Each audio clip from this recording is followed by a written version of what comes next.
BAFTA goes to Fable II. We've managed to grab Peter Molyneux, the man who incredibly made Fable and Fable II, brought it to us, which I, personally, for me, I kind of feel it was made for me. Because if I had to design a game myself, in my wish list, it would be Fable.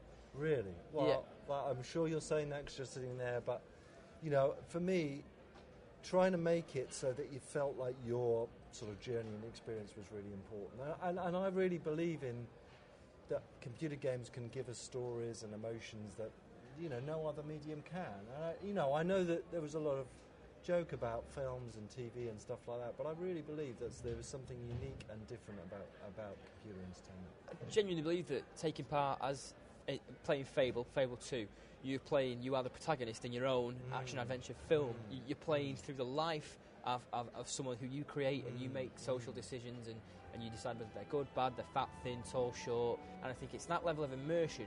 I think I want to thank you for that, and I think that that's why this game's won this award. I tell you what, there's a lot of joys of making computer games. I mean, there's the joy of, the sense of accomplishment, the joy of winning awards, but actually speaking to someone who's played the game and enjoyed it, there's nothing like that feeling. What was your personally, conscious sort of decision to make the leap from the first game to the second? What do you feel's really moved forward? Well, I mean, part of it was that it would have been so easy to just, turn around and say, okay, let's do, have more weapons and a bigger land and, let's extend the story by 2 hours. But for me, I think we're trying to get somewhere, and that is to try and get people to feel emotionally engaged and to experience a story. As you said so well, it felt like it was my story, and that's what we're trying to do. And that means not taking a little step in the sequel, but trying to take a big step.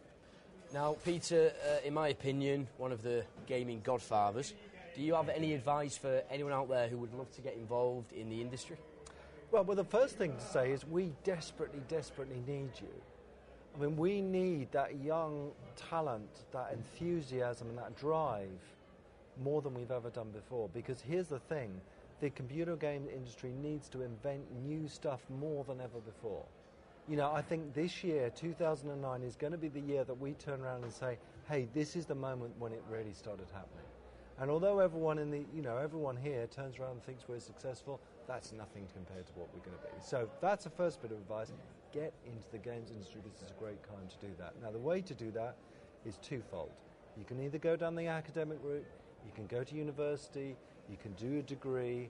The better the university, the better your final your final marks are, the easier it'll be to get in the industry. That's one way to get in. And if you want to be a programmer, go and do computer programming. If you want to be an artist, go and do art. The other way of doing it is join at a very, very junior level and pick your moment. Just become a tester in a company, pick your moment. Don't go in there and say your games are rubbish and you should rewrite them this way. Go in there, choose your moment, and then just come up with a couple of very, very cute little ideas and try and find the person to show that to. And I think you'll be surprised at how quickly people rise up. I mean, a lot of people that I know that are senior people in the teams now started in that testing route.